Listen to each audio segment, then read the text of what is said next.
Welcome back. Today we begin using the box with all the beads. I love this material because you can use it with many different ages from as early as 3 years old. So it's very versatile and it's a wonderful item that you're going to want to have on your shelves. We're going to be using this to play a game that will help your child reinforce their math facts. So today we'll do it with the fives. Remember how I said we were going to be learning up until the square of each number? This is a great way to extend that information, to give the child an overview of what it can look like all the way up till 10. In this example, it will be 5 times 10. Not that they have to have that all memorized in their head, but to show them the full layout. So this is really fun. Here's how this works. The first thing we're going to do is lay out these counters from the smallest number to the largest number. And you're going to want to do that at the top this time. So these are the 5 tables: 5, 10, 15, 20, 25, 30. And I encourage you to say it out loud with them: 35, 40, 45, and 50. Here's how this works. The first 3 times you're going to demonstrate to your child and tell them that you're going to do it 3 times. Pay attention because they get to finish it. Notice how I say they get to finish it. That gets it really exciting as opposed to you're going to have to finish it. They get excited. These are really fun to work with, but they need to know the right way in order to best support themselves. So here's how this works. I've taken 5 one time. Ask your child, how many beads do I have there? 1, 2, 3, 4, 5. Let's represent 5. So we go to the box and we pick out a 5. Now I'm going to label that 5 with 5. Now I'm going to take 5 2 times. Ask your child, how many beads do I have now?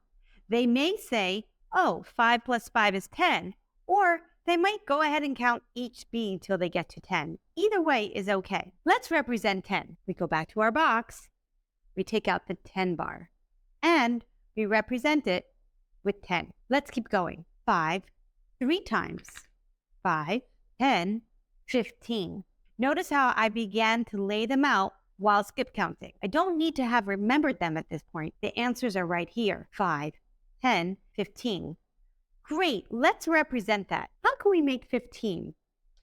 10 and 5 is 15. And we'll label it. 5 times 4. Notice how I switched to 5 times 4, the language of multiplication. So how many beads do we have now? We have 5, 10, 15, 20. Again, looking at our answers for support.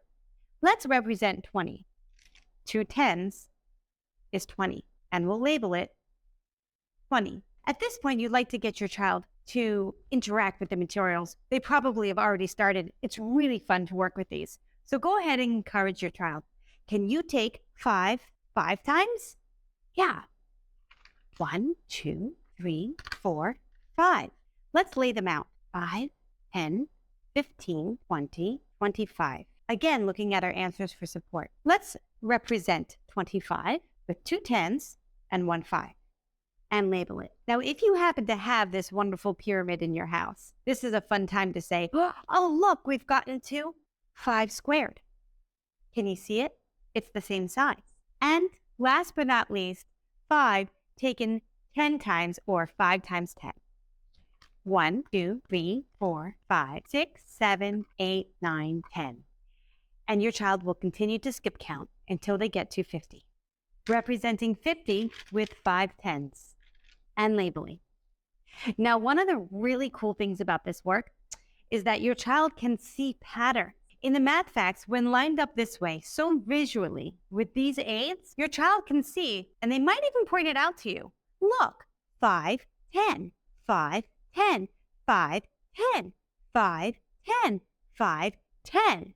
These patterns help form a relationship around the numbers, that they're not just answers floating out of the thin air, that your child's going to be able to understand. And when they can understand how these numbers work together, it makes it easier to memorize. So now again, we'll say it from the beginning: 5, 10, 15, 20, 25, 30, 35, 40, 45, 50.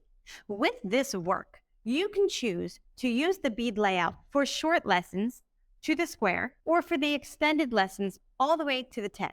It's entirely up to you and your child. They may like this work, and they can take it out as after you give them a few lessons, they can take it out as many times as they want. Again, it's self-directing, it's self-correcting. If they make a mistake, they'll figure it out on their own. All they have to do is line up these numbers from the smallest number to the largest and get going. 1 or 2 times together with a parent, and they'll be able to do this independently all on their own, constantly reinforcing through fun and games their math facts. I'll see you in the next video.